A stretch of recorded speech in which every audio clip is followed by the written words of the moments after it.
What's up, guys? I'm Justin Burkholtz, and today I have another book review for you. So today I'm going to be reviewing The Medicine Way by Kenneth Meadows, and we'll get into that in just a second. But before we get to the good stuff, if you are interested in mysticism, a history of religion, spiritual practices, or science-based protocols for improving longevity, health, and wellness, and want to support my effort to bring this content in an accessible format to a wide audience for free here on YouTube, make sure to hit subscribe and consider supporting me on Patreon or with a one-time donation. Those links can be found below. All right, so The Medicine Way by Kenneth Meadows. Now, this is not my typical kind of book that I read.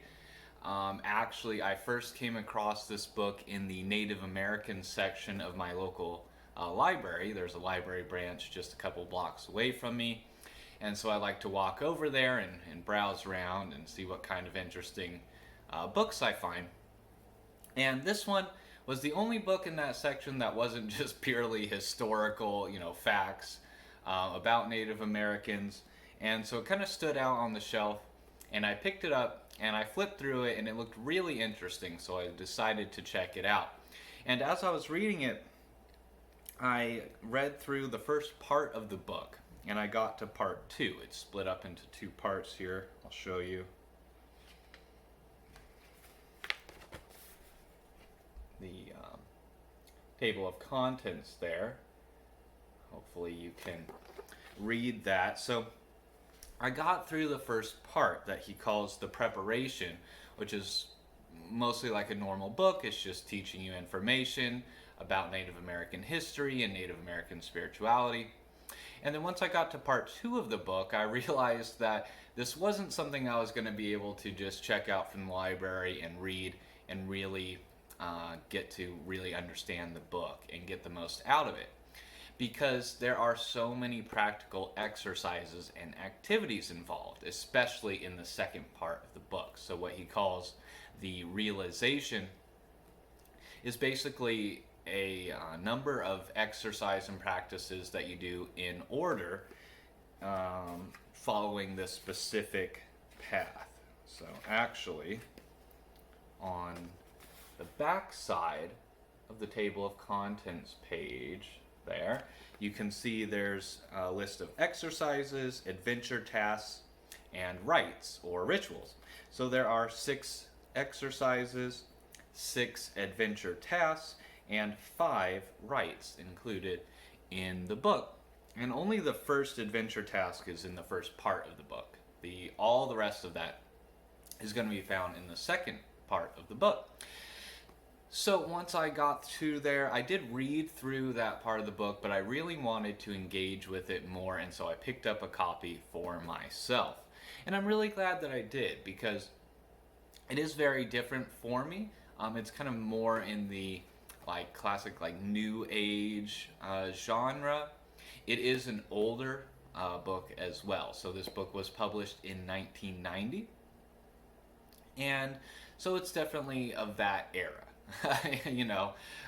It's not a modern spiritual book, but it was such an interesting book, and I learned so much from it that I do think it's still a very valuable path and resource for people today.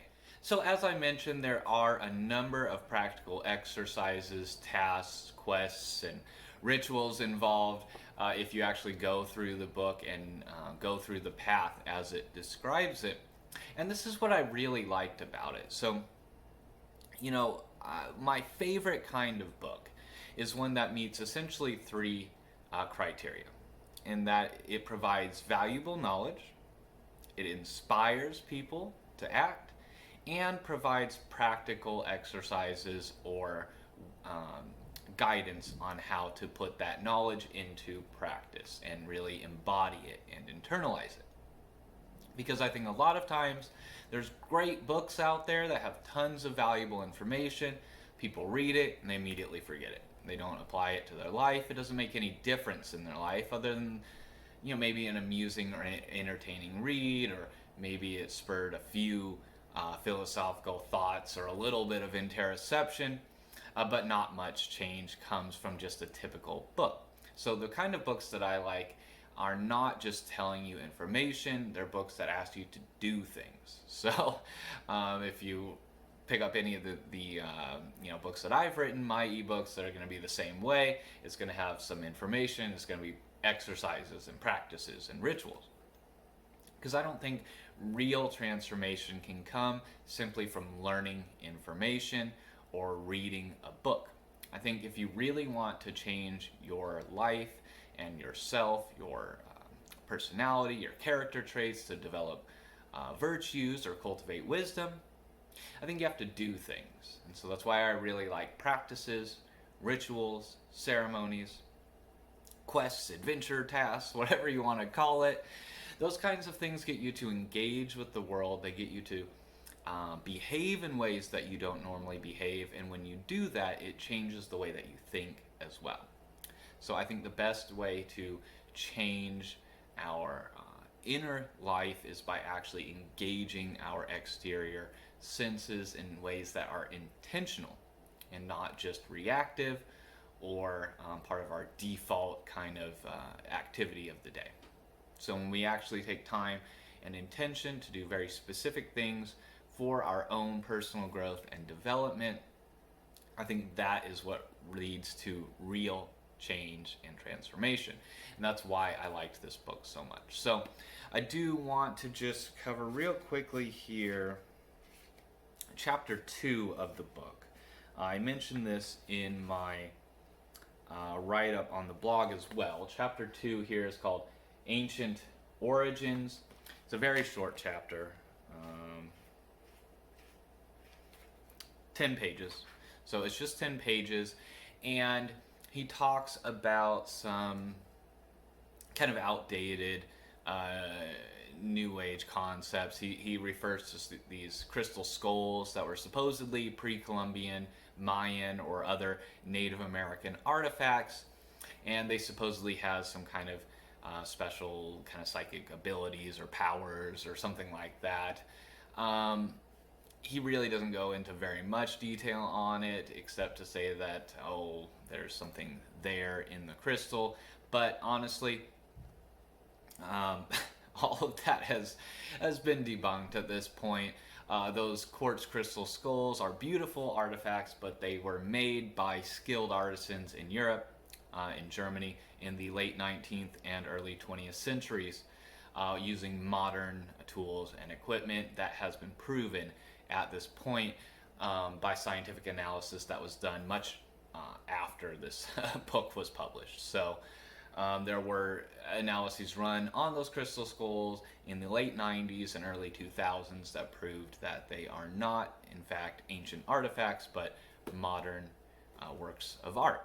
So you can think of this whole process in part 2 of the book, The Realization, as a system of personal inquiry and self-realization.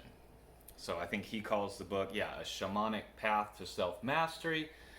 So basically, what you're going to be doing is you're going to be deeply inquiring and interocepting and learning about your interior world, and then you're going to be harmonizing those different energies and different parts of your inner life into a coherent and cohesive intention, so that you can have one intention and you can integrate all the parts of yourself to help you move towards that intention. So essentially, this is the goal of any wisdom school, school of magic, witchcraft, shamanism, yoga, Buddhism, whatever. Any of these spiritual paths that are focused on actual personal self-development are going to alternate between inner work and outer work. So what you're going to do is you're going to harmonize your inner life, and then you're going to harmonize yourself with your environment, because that's how we can be most effective in this world for whatever we need to do. So to give you an example, in chapter 6, titled Directional Technology, he discusses the difference between mind, body, spirit, and our emotions, and what the proper alignment is of all those parts of ourselves, and what happens when we're not aligned correctly. And one of my favorite quotes from the book is actually found in this chapter. It says, "Part of our problem is that when we suffer discomfort and pain, or when there is disharmony and confusion in our lives, we don't treat this as a signal that it is we who are out of alignment, out of balance within ourselves. We have been conditioned to treat only symptoms and effects, rarely the cause. So we take another tablet, smoke another cigarette, have another drink, or seek escape in a television program. It's like stuffing a fire alarm with rags instead of dealing with the fire that triggered the alarm." So you see, he had the same vision in mind, exactly what I've been talking about. He's showing you how to diagnose misalignment, inner misalignment, I guess, and then how to realign yourself through these specific exercises and practices that all involve a lot of self-inquiry, journaling, and these specific actions and rituals. Now, I know ceremony and ritual has been denigrated and devalued, especially here in America, for quite some time, and I understand the sort of postmodern criticism and intuition that led to that. But unfortunately, I think people were short-sighted and misguided. They didn't fully understand the importance of ritual and how deeply it affects our psychology. A lot of people didn't, I guess I should say. If you look back at Confucius, that was basically his entire philosophy, was that ritual was the way to go. That you didn't even need to teach people any actual philosophy if you just had them perform certain social rituals and ceremonies, that the behaviors themselves would reshape the people to be more virtuous. And I think he was on to something there. And modern research in psychology and cognitive science is bearing that out as well. And so, there is a lot to be gained from these rituals, even if they seem kind of strange. They may even seem arbitrary to you at first, certain parts of it. I assure you, no part of any of these rituals or any other kind of ceremonial magic is arbitrary. Each movement, each color, the directions you face, each word you say, the way you say it, the way you feel your energy while you're doing all of that, the incense you use, the colors of the candles you use, etc. It's all very specifically chosen for an intentional purpose. And so that purpose is to create an environment and a behavior and a way of interacting with that environment that transforms you, who performs the ritual, in a way that you will also change the way you behave in other environments outside of that ritual setting. So that is called exaptation. And so that is what happens when you do a practice that's really beneficial. It's going to benefit you outside of just that practice. So when you think about yoga or Tai Chi or mindfulness meditation or loving kindness meditation, any of those things that are really popular here in the West, we don't do those just so we can get better at yoga or better at Tai Chi. No, people do those things because they make them more compassionate, more balanced, more flexible in their life outside of just that practice. So, same things going on in more elaborate rituals and ceremonies. And the more you learn about the correspondences and the symbolism, the deeper and more profound effect those rituals and ceremonies will have on you. One of the other things that I really enjoyed about this book was that he has a deep appreciation for the worldview, the spirituality, and the perspective of Native Americans and other indigenous peoples. And he really strives to translate that kind of perspective and worldview and spirituality for a European or Western audience. So his goal is to show us the value of the cultural and spiritual contributions of the First Nations or indigenous peoples, especially in Native America, and how their perspective is why they were able to live in such great harmony with nature. This is a theme that was definitely repeated in the last book review that I did on Sacred Nature by Karen Armstrong, where she spoke about the need for the re-sacralization of nature. And so that's exactly what he's doing here. He's showing you a path to kind of regain, well, not regain, to gain a sacred view of nature that most Western and European people have not had. And so it's not a specific lineage or a specific Native American spiritual traditions teachings. So this is not like specifically Lakota or Navajo or anything like that.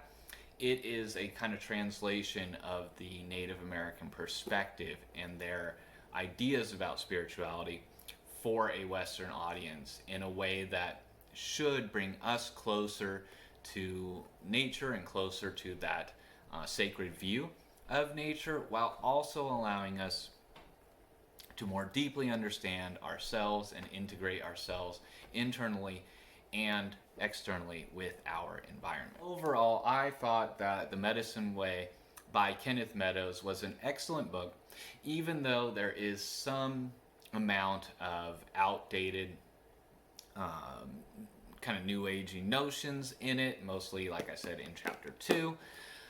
Beyond that, I thought the path that he presents is very well designed, and it's very thorough in that it will force you to engage with parts of yourself, like your shadow, if you're familiar with Jungian terminology, that you normally avoid or refuse to acknowledge.